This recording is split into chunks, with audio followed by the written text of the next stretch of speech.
मौसम में बदलाव के लिए वैसे तो कई सारे पैरामीटर, कई सारे फैक्टर यानी कई सारी वजहें ज़िम्मेदार होती हैं। लेकिन अगर मोटे तौर पर एक आम आदमी की भाषा में इसको समझने के लिए हम देखें, तो सबसे बड़ा रोल होता है हवाओं का। हवाएँ हालाँकि हवाएँ कारण नहीं हैं, हवाएँ रिज़ल्ट हैं। हवाएँ किसी वजह से बदलती हैं और जब हवाएँ बदलती हैं तो मौसम बदलता है। आप जानते हैं साउथ वेस्ट मानसून यानी दक्षिण पश्चिमी मानसून जो अब वापस लौट रहा है, जिसका सीज़न समाप्त हो चुका है 30 सितंबर के साथ, वो हवाएँ दक्षिण पश्चिमी दिशा से इस तरह से आती हैं जैसे अभी आ रही हैं। ये देखिए हवाएँ अभी पूरी तरह से बंद नहीं हुई हैं। लेकिन ये जो डिसकंटिन्यूटी दिख रही है आपको यहाँ पर ब्रेक हो रहा है, ये ब्रेक नहीं होता है। ये निरंतरता जिस तरह से यहाँ पे है, वैसी निरंतरता देखने को मिलती है और यहाँ पर चलती रहती है।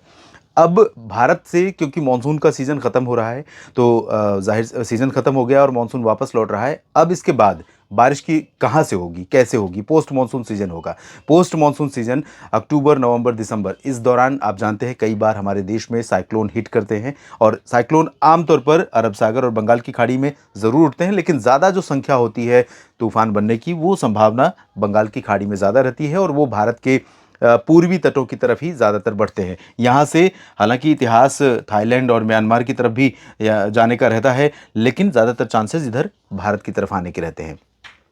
ऐसे में एल नीनो का एक क्योंकि रिलेशन इस बार के मॉनसून से बहुत तगड़ा रहा है।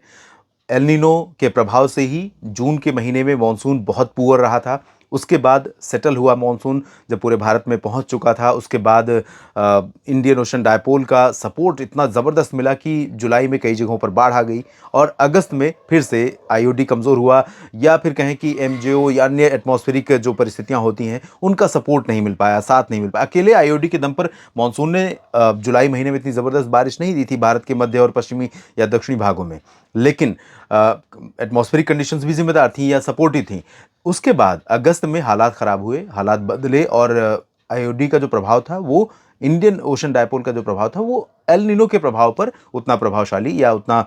उसको ओवर टेक नहीं कर पाया और इसी वजह से एल नीनो के प्रभाव से यहाँ पर हवाओं का फ्लो बहुत कम हो गया और जो एल नीनो के प्रभाव से हवाएं आती थी या आमतौर पर आती हैं, ये रीजन है जहाँ से ये आप देख रहे हैं मिड रीजन, भूमध्य रेखा के ठीक ऊपर का प्रशांत महासागर का वो रीजन जहाँ से ट्रेड विंड्स चलती हैं और ये हवाएं आती हैं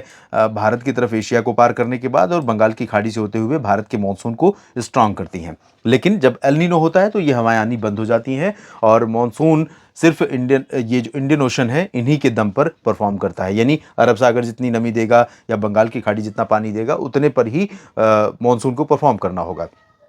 इस बीच अब चूंकि मानसून वापस लौट रहा है, अब डिपेंड होगा भारत का बारिश का पूरा दायरा है या दारोमदार है वो नॉर्थ ईस्ट मानसून पर, जो साउथ पेनिनसुलर रीजन के 5 सब डिवीजन में बारिश देगा। नॉर्थ ईस्ट मानसून 20 अक्टूबर से शुरू होगा। ये जो पूरा जो अभी हवा इस तरह से चल रही है, तब हवा का रुख पूरी तरह से बदल जाएगा और उल्टी दिशा की हवाएं चलेंगी, यानी यहाँ से हवाएं आनी शुरू होंगी और इन हवाओं का दायरा इसी तरह से रहेगा। ये पूरा जैसे आप देख रहे हैं कट जो देख रहे हैं इस कट के इस तरफ से, तो ये पूरा जो दक्षिणी तटीय और रायलसीमा क्षेत्र है आंध्र प्रदेश का, तमिलनाडु का रीजन है, केरल है और दक्षिणी आंतरिक कर्नाटक का रीजन है, इन भागों में कई बार यहाँ पर 20 अक्टूबर के बाद से दिसंबर के 31 तारीख तक बहुत ज़्यादा बारिश रिकॉर्ड की जाती है। तो मेन जो यहाँ के लिए साउथ पेनिनसुलर रीजन के लिए बारिश का समय होता है वो अब शुरू होने वाला है और वजह यह है कि लक्षद्वीप और केरल में बारिश तो होती है क्योंकि साउथ वेस्ट मानसून आता है और यहाँ बारिश देते हुए निकलता है, लेकिन यहाँ पर रेन शेडो एरिया है। रेन शेडो एरिया नहीं, जो हिली रीजन है, हिली रीजन के पूरब में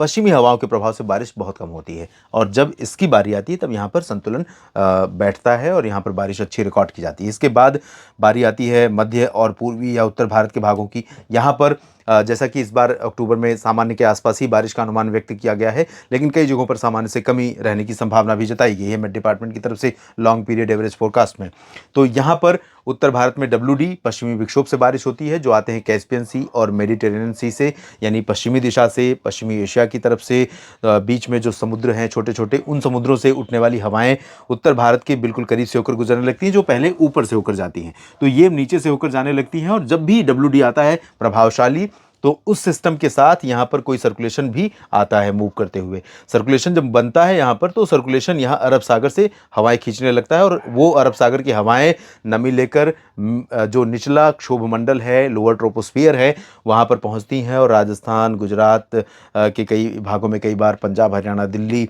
और उत्तर प्रदेश या मध्य प्रदेश के कई हिस्सों में, इन सभी भागों में कई बार बारिश सर्दियों की शुरुआत में अच्छी होती है और उत्तर भारत के पहाड़ों पर इसी प्रभाव से बर्फबारी का दौर शुरू होता है जब पश्चिमी विक्षोभ आने शुरू होते हैं। इसके अलावा यहां पर आप देखिए एक साइक्लोन बना हुआ है और ये साइक्लोन चीन की तरफ जा रहा है। अनुमान ये है कि 8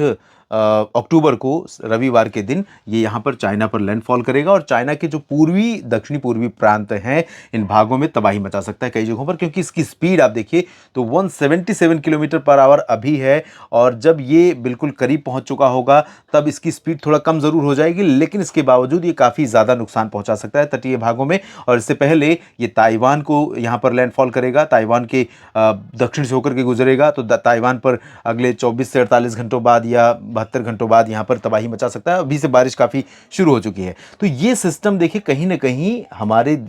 हिस्से की हवा भी अब अपनी तरफ खींच रहा है। तो ये धीरे धीरे जैसे और करीब आएगा तो जो बंगाल की खाड़ी की नमी है वो नमी और इस सिस्टम की तरफ आकर्षित होगी और यहाँ पर जो हवाएं बंगाल की खाड़ी से भारत के पूर्वी और इससे सटे हुए उड़ीसा रीजन पर पहुंच रही हैं, वो हवाएं यहाँ पर कमज़ोर हो जाएंगी। तो यहाँ पर जो सिस्टम अभी बना हुआ है झारखंड पर, ये धीरे धीरे और कम बारिश देना शुरू करेगा और धीरे धीरे वीक होता चला जाएगा। तो 5-6 सितंबर से बारिश देश में काफ़ी कम होने वाली है और